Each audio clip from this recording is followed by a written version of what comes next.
है श्री हरिदास ठाकुर जी की, 1 लाख नाम उच्च स्वर से। और आश्चर्य होगा कि दिन और रात हरिदास ठाकुर जी सोते ही नहीं है, सोते ही नहीं है, एक घड़ी को भी नहीं सोते, 24 घंटे।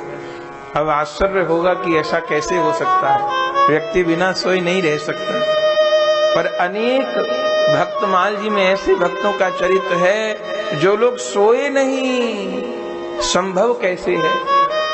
जिस समय भक्त का भगवान नाम के साथ में तादात्म्य हो जाता है और उसको भगवत लीला का अनुभव होने लगता है, तब वो भगवत नाम ही उस भक्त की समस्त इंद्रियों का पोषण करने लगता है।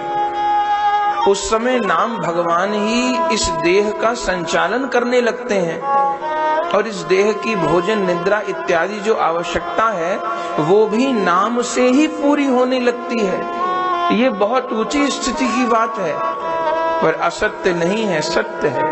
ये घटता है महापुरुषों के जीवन में, सोते नहीं है। और जहां भी रहते हैं वह तुलसी जी का बिरवा रखते हैं। कहीं जाते हैं तो तुलसी जी को सिर पर रखकर चलते हैं, और जहां भी रहते हैं कुटिया बना लेते हैं, बस सामने तुलसी जी को विराजमान कर लेते हैं, तुलसी जी का दर्शन करते हुए नाम जप करते हैं और फिर परिक्रमा करते हुए नाम संकीर्तन करते हैं, नाम जप करते हैं और निरंतर उस रस में निमग्न रहते हैं। और ऐसी निरंतर दशा श्री हरिदास ठाकुर जी की विराजमान रहती है। ऐसे बेनापोल नामक स्थान पर आप जाकर विराजे, चूंकि कभी कहीं कभी कहीं कभी कहीं कभी किसी वन में कभी किसी स्थान पर, बेनापोल नामक स्थान पर एक वन में ही आपने कुटिया बनाई और वहीं पर नाम जप करते थे। अब उनके नाम जप से आकृष्ट होकर कितने कितने नगर के नर नारी आकर के और हरिदास ठाकुर जी का सत्संग ग्रहण करते हैं, उनके मुख से नाम सुनते हैं, बहुत सुख आता है उनको। और कोई जिज्ञासा करता है तो हरिदास ठाकुर जी उसको नाम का उपदेश भी करते हैं। कोई उनसे पूछता है तो वो भी उसको कहते हैं महामंत्र जपो भाई, इसी से काम बनने वाला है। अब धीरे धीरे करके लोगों की संख्या बढ़ने लगी हरिदास जी की कुटिया के बाहर। अब इससे जो नगर के वो यवन मुखिया लोग थे उनको बहुत कष्ट हुआ। उस समय बेनापोल ग्राम का मुखिया रामचंद्र खां नाम का व्यक्ति था, यवन था। उसने देखा इस हरिदास की कुटिया पर तो बहुत भीड़ होने लगी और लोग इसको पैगंबर मानने लगे हैं, और वैसे ये यवन है, वैष्णव का सा रूप बना लिया है, इसको कैसे यहाँ से भगाया जाए, हटाया जाए। बहुत डराया धमकाया, पर हरिदास ठाकुर जी पे तो कोई प्रभाव नहीं। फिर इसके मन में एक दुष्ट युक्ति आई। इसने विचार किया कि यदि हरिदास ठाकुर को बदनाम कर दिया जाए, समाज में अपमानित कर दिया जाए, तो फिर इसके पास जो लोग आ रहे हैं वो नहीं आएंगे और फिर हम इसको मार कर भगा देंगे यहाँ से। तो कैसे बदनाम किया जाए? तो उस नगर में एक वेश्या रहती थी। वो खान उस वेश्या के पास गया, उसने कहा बताइए क्या बात है? बोले एक व्यक्ति को, एक साधु को पतित करना है। उस वेश्या ने कहा मैंने तो जीवन में यही काम किए, ये तो काम मेरे लिए बहुत छोटी बात है। कौन है? बोले 20-22 साल की उम्र का साधु है। बोले ये मेरे लिए कोई बड़ी बात नहीं, क्या मिलेगा मुझे? बोले जो तुम चाहोगी वो तुमको प्राप्त होगा, बस उस हरिदास नाम के वैष्णव को पतित कर दो। कहाँ रहता है? ठिकाना बता दिया। वो वेश्या चली है। हरिदास ठाकुर जी तो अपनी नाम साधना में है, और वो दिन छिपते ही बहुत सुंदर श्रृंगार करके और पहुंची वहां। हरिदास ठाकुर जी तो संध्या समय नाम जप में, नाम कीर्तन में लीन थे। जैसे ही इस स्त्री के आने की आहट हुई, इसने जाके हरिदास ठाकुर जी को प्रणाम किया। हरिदास जी ने भी प्रणाम किया। कहो देवी, सत्संग का तो समय नहीं है ये, मैं आपकी क्या सेवा कर सकता हूं। उस स्त्री ने कहा, तुम मुझे जानते नहीं शायद, मैं इस नगर की प्रसिद्ध वैश्या हूं। लोग मुझे देखने के लिए, मुझे पाने के लिए तरसते हैं, लेकिन जब से मैंने तुमको देखा है, तुम्हारा नाम सुना है, पता नहीं क्यों मेरा मन तुम पर आसक्त हो गया है। तो मैं तुम्हें आत्मसमर्पण करती हूं, तुम मुझे स्वीकार करो। श्री हरिदास ठाकुर जी मन में विचार करने लग गए कि गुरुदेव ने कहा था कि कोई आकर ये कहे मुझे स्वीकार करो तो उसको मना ही नहीं करनी है। अब ये जिस भाव से कह रही है मुझे स्वीकार करो, ये अपना भाव जाने, पर बाकी इसके शब्द तो यही है कि स्वीकार करो। और यहां नहीं स्वीकार किया जाएगा तो कहां स्वीकार किया जाएगा। हरिदास ठाकुर जी ने कहा, देखो देवी, मैं तुम्हारी बात जरूर मानूंगा, तुम्हारी इच्छा जरूर स्वीकार करूंगा, लेकिन मेरी अभी नाम की संख्या पूरी नहीं हुई। बस नाम की संख्या पूरी हो जाए, तुम कुछ देर बैठो और फिर तुम जैसे कहोगी ऐसे होगा। उसने बहुत कुछ कहा, अरे किस नाम के चक्कर में पड़े हो, क्या रखा है इसमें, क्यों अपनी जवानी को बिगाड़ रहे हो। ये जवानी तो भोग विलास के लिए है, मुझे देखने के लिए, पाने के लिए, छूने के लिए लोग तरसते हैं, क्यों अपना जीवन बिगाड़ रहे हो। कुछ नहीं रखा इस कृष्ण नाम में, कृष्ण भक्ति में। हरिदास ठाकुर जी ने कहा, देवो इसमें रखा है कि नहीं रखा ये तो मुझे पता नहीं, पर जैसे एक शराबी को शराब का ऐब हो जाता है, जुआरी को जुए का ऐब हो जाता है, ऐसे मुझे कृष्ण नाम का ऐब हो गया। इसमें क्या है क्या नहीं ये तो गुरुदेव जाने, प्रभु जाने, पर मैं नियम का त्याग नहीं कर सकता, तो तुम्हें प्रतीक्षा करनी होगी। बोले ठीक है। कभी सारी रात पड़ी है। वो वैश्या बैठ गई और श्री हरिदास ठाकुर जी नाम जप करने लगे, हरे कृष्णा हरे कृष्णा कृष्णा कृष्णा हरे हरे, हरे राम हरे राम राम राम हरे हरे। अब उनकी संख्या तो पूरी होने वाली थी नहीं। वो वैश्या सुनती रही, करते करते सवेरा हो गया। उस वैश्या ने कहा, ये तो सवेरा हो गया। हरिदास ठाकुर जी ने कहा, ये सवेरा हो गया ये तो। अरे देवी, आज तुम्हारी इच्छा की पूर्ति नहीं हो पाई, पर तुम कल जरूर आना, मैं जरूर तुम्हारी इच्छा की पूर्ति करूंगा। वो वैश्या चली गई। वो मिलने आया रामचंद्र खान नाम का व्यक्ति। पूछा क्या हुआ। बोले मेरी जो कोशिश है वो बिल्कुल ठीक है, वो मेरी प्रति आकृष्ट हो गया है, और आज तो वो कुछ पूजा कर रहा था, पाठ कर रहा था, पर उसने बुलाया है मुझे, अब मैं फिर जाऊंगी। उसने कहा ठीक है, तुम उसको बस में करो, और जैसे वो तुम्हारे बस में हो जाए तुम शोर मचा देना, हम छिपे होंगे, आ जाएंगे, उसको मार के भगा देंगे वहां से। ठीक है। अगले दिन फिर वो पहुंच गए। फिर संध्या समय जाकर यही बात, मैं आ गई, मुझे स्वीकार करो। हरिदास ठाकुर जी ने कहा, देखो बस केवल थोड़ा नाम जब बाकी है, बस थोड़ा नाम कीर्तन पूरा कर लूं, जब पूरा कर लूं, और फिर तुम जैसे कहोगी ऐसे होगा। अच्छा, वो फिर बैठ गई और फिर हरिदास ठाकुर जी का नाम प्रारंभ हो गया। हरे कृष्ण हरे कृष्णा कृष्णा कृष्णा हरे हरे, हरे राम हरे राम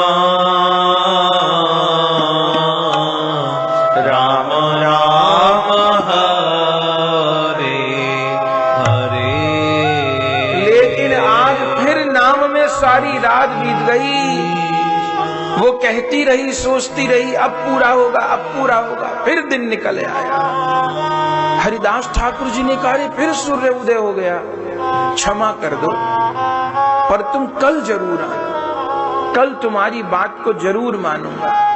अच्छा तो ठीक है। फिर अगले दिन सुंदर श्रृंगार करके पहुंच गई। फिर हरिदास ठाकुर जी को कहा, आज तो तीसरा दिन हो गया, मैं फिर तुम्हारे पास आई हूं। हरिदास ठाकुर जी ने कहा, बस थोड़ी देर बैठो, आज महीने का आखिरी दिन है। मैं प्रतिदिन तो 3.25 लाख नाम करता हूं और एक महीने में 1 करोड़ नाम करता हूं। जैसे गृहस्थी लोग अपना महीने का हिसाब किताब मिलाते हैं ना, इतनी आमदनी, इतना खर्चा, दूध वाले को इतने देने, अखबार वाले को इतने देने, सब्जी वाले को इतने देने, ऐसे भक्त लोग अपने भजन का हिसाब किताब मिलाते हैं। ऐसे तो रोज का भजन रोज ही पूरा होना चाहिए, फिर नहीं पूरा होए तो आगे पीछे, तो हिसाब किताब महीने भर में बराबर होना चाहिए। तो आज हिसाब किताब मिलाने का दिन है देवी, प्रतिदिन 3.25 लाख और एक महीने में 1 करोड़। तो बस जरा अपना हिसाब किताब जो ऊपर नीचे है मिला लो, फिर तुम जैसे कहोगी ऐसे होगा। अच्छा तो ठीक है। फिर हरिदास ठाकुर जी का नाम कीर्तन शुरू हो गया। हरे कृष्ण हरे कृष्णा कृष्ण कृष्ण हरे हरे, हरे राम हरे राम राम राम हरे हरे। और हरिदास ठाकुर जी नाम इतना सुंदर करते थे, इतना सुंदर कीर्तन करते थे कि भले वो वैश्याची उठने का उसका मन भी नहीं होता, समझ में उसको नहीं आता था क्या बोल रहे क्या नहीं बोल रहे, पर जो कुछ बोल रहे मधुर बहुत है, सुंदर बहुत है। और आज फिर सवेरा हो गया और आचार्य लोग कहते हैं आज केवल बाहरी सवेरा नहीं हुआ, आज तो इस वैश्या के हृदय में भी सवेरा हुआ। अरे जिन हरिदास ठाकुर जी के मुख से नाम सुनकर के पशु पक्षियों के दिल पिघल जाते, 3 दिन से ये नाम सुन रही है, इसके भीतर परिवर्तन नहीं होगा। हरिदास ठाकुर जी तो पहले दिन जानते थे कि ये वैश्या है, वे चाहते तो कुटिया छोड़कर चले जाते, लेकिन इसके प्रति दया मन में आ गई। और हरिदास ठाकुर जी 3 दिन से केवल नाम नहीं कर रहे थे, नाम करते हुए नामी से प्रार्थना भी कर रहे थे कि हे नाम भगवान, ये पतिता बैठी है यहाँ पर, हे नाम भगवान इस पर भी कृपा करिए, इसका अंतःकरण पावन करिए, इसके भीतर जो कलमश है उसको साफ करके इसको भी आप अपनी भक्ति प्रदान कीजिए, प्रेम प्रदान कीजिए। और हरिदास ठाकुर जैसे जब प्रार्थना करेंगे तो क्यों नहीं कबूल होगी प्रार्थना। श्री हरिदास ठाकुर जी की पुकार कबूल हो गई। और आज सवेरे जब वो वैश्या उठ करके गई है तो क्या किया, जितना धन उसने इकट्ठा किया था पाप करके, उस सारे धन संपत्ति गहने आभूषणों को लुटा दिया भिक्षुकों, और स्वयं जाकर के सिर मुंडवा आई थी, गेरुआ कपड़ा पहन लिया था गंगा स्नान करके, और आकर के श्री हरिदास ठाकुर जी के चरणों में पड़ गई थी। हरिदास ठाकुर तो पहचान नहीं पाए, कौन हो तुम? बोले नहीं पहचाना, मैं वही पापनी हूँ जो आपको पतित करने के लिए आई थी। नगर के ईर्ष्यालु लोगों ने मुझे आपके पास भेजा ताकि जाके आपको पतित करूं, पर किसी ने सही कहा है, महापुरुष पतित पावन होते हैं। मैं तो आपको पतित नहीं कर पाई, पर आपने मुझे पतित से पावन कर दिया, मेरे हृदय का दोष दूर हो गया। और हे गुरुदेव भगवान, अब मेरे से मेरा परिचय न पूछिए। उस समय वो वैश्या चरणों में लौटने लगी और कहने लगी, हे गुरुदेव भगवान बताइए, इस पापनी के उद्धार का भी कोई उपाय है कि नहीं है? और हरिदास ठाकुर जी को कहने लगी कि कैसे तारोगे गुरुजी मोहे, कैसे तारोगे, कैसे तारोगे गुरुजी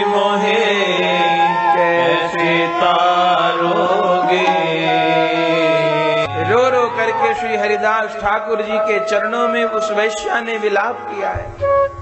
और श्री हरिदास ठाकुर जी ने कहा, तुम अपने तरने में कोई संशय मत करो बहन, तुम जिस दिन आई थी मुझे तो उस दिन पता था तुम कौन हो। मैं कुटिया छोड़ के चला जाता, पर पता नहीं क्यों चित्त के भीतर दया उत्पन्न हो गई और नाम जपता रहा और श्री कृष्ण से प्रार्थना करता रहा कि इस स्त्री के ऊपर भी कृपा करो।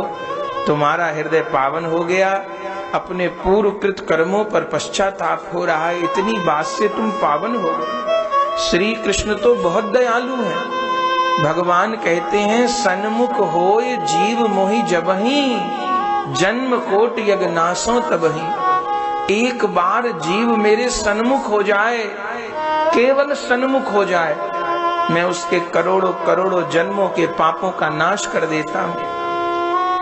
तुम्हारे हृदय में पश्चाताप हुआ है, हरि गुरु के सन्मुख हो रही हो, उद्धार का उपाय पूछती हो और कुछ नहीं, बस नाम का आश्रय ग्रहण करो। जिस औषधि को मैं खाता हूँ उसी औषधि को तुम खाओ, तुम्हारे भव रोग का नाश हो जाएगा और भगवत प्रेम की प्राप्ति हो जाएगी।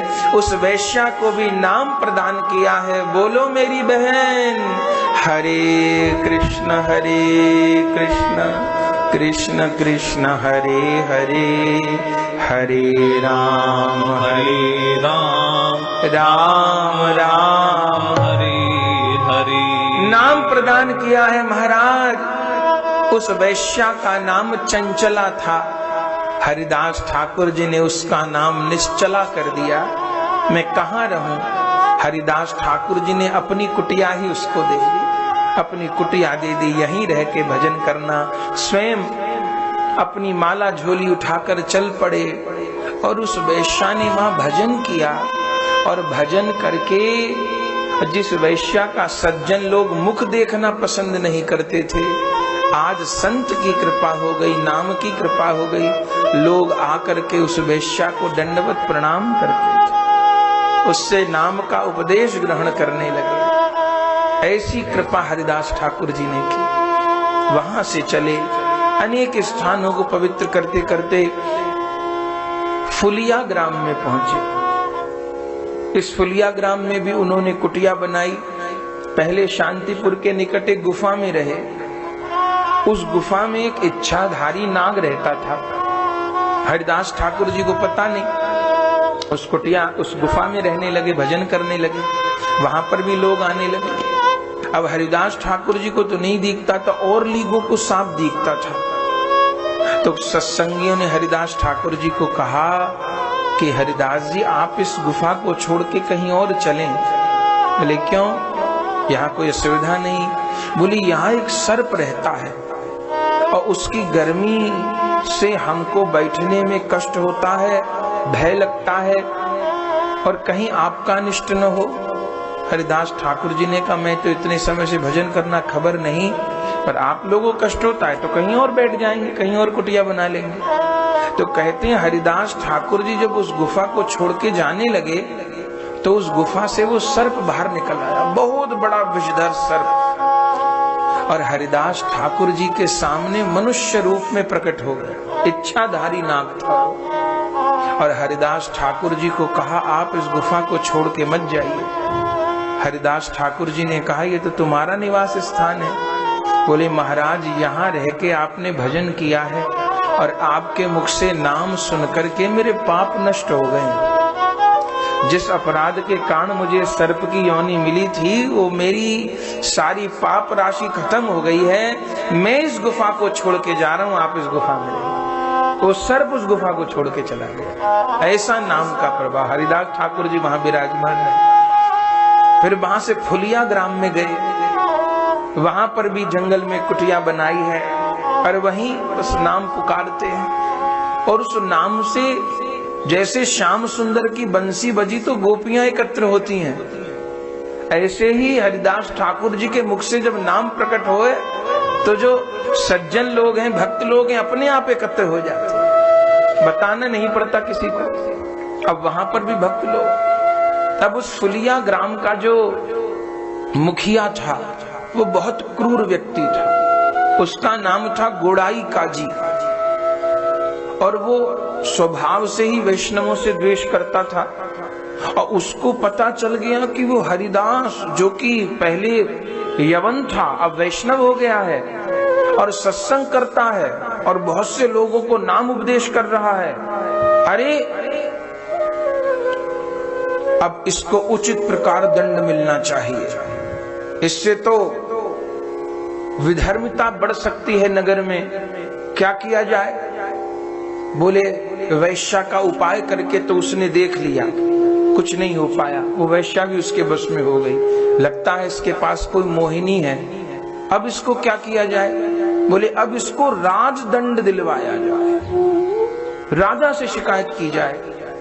और इन लोगों ने मिल करके बादशाह पे शिकायत कर दी। कहते हैं दिन में दीपक लेके पहुंचे ये। बादशाह ने कहा दिन में दीपक? बोले महाराज आपके राज्य में इतना अंधेर हो रहा है कि दिन में दीपक जलाना पड़ रहा है। क्या, कौन अंधेर कर रहा है? बोले वही हरिदास, जो आधा हिंदू है आधा मुस्लिम है, बड़ी बड़ी कंठियां पहनता है, तिलक लगाता है, बहुत नाटक करता है।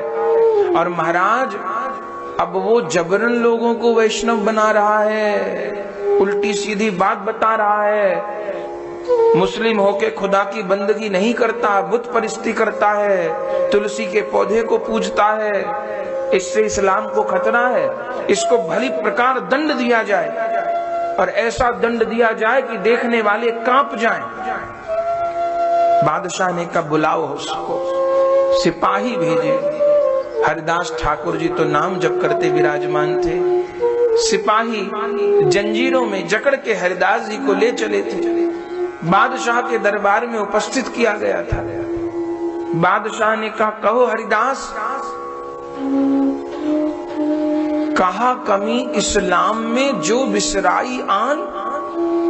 तुम्हारा मुस्लिम परिवार में जन्म हुआ और तुमने क्या रूप बनाया है? इस्लाम धर्म में क्या कमी थी? कहा कमी इस्लाम में जो बिसराई आन।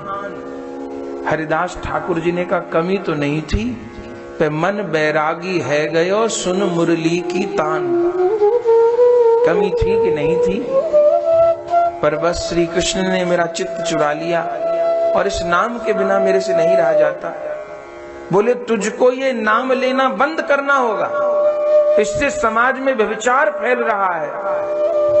हरिदास ठाकुर जी ने कहा कि यदि मैंने नाम को पकड़ा होता तो छोड़ने की भी संभावना थी, पर अब तो गुरु कृपा से मैंने नाम को नहीं पकड़ा है, अब नाम ने मुझे पकड़ लिया है।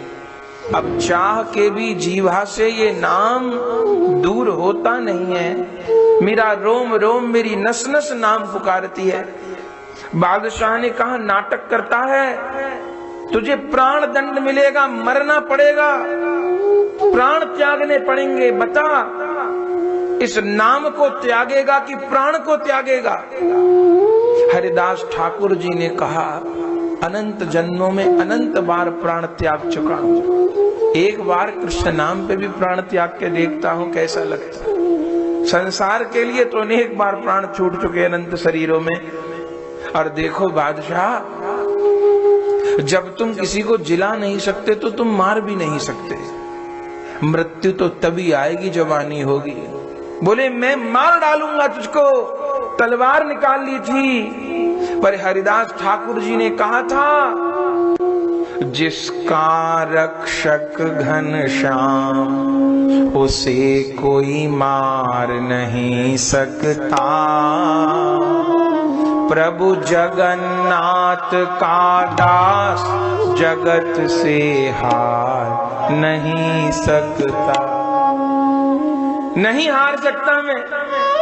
सारी दुनिया हो एक तरफ, सब ताकत अजमा ले, चाहे जल में दे डुबा, चाहे अग्नि में जला ले, लेकिन जिसे राम बनाए उसको कोई बिगाड़ नहीं सकता, प्रभु जगन्नाथ का दास जगत से हार नहीं सकता।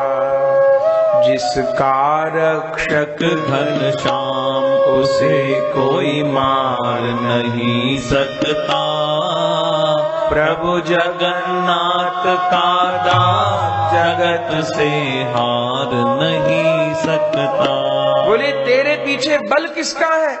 तू किसके बल पर इतनी बढ़ चढ़कर बात कर रहा है? हरिदास ठाकुर जी ने कहा, हृदय नाम का अटल भरोसा, हरि नाम मुख बानी। हृदय नाम का अटल भरोसा, हरि नाम मुख बानी। सतगुरु कृपा सतत सिर पर कर कमल अभय वरदानी। सतगुरु कृपा सतत सिर पर कर कमल अभय वरदानी। ओह सतगुरु कृपा सतत सिर पर कर कमल अभय वरदानी। सतगुरु कृपा सतत सिर पर कर कमल अभय वरदानी। वह और किसी के आगे हाथ पसार नहीं सकता। वह और किसी के आगे हाथ पसार नहीं सकता। प्रभु जगन्नाथ का दास जगत से हार नहीं सकता।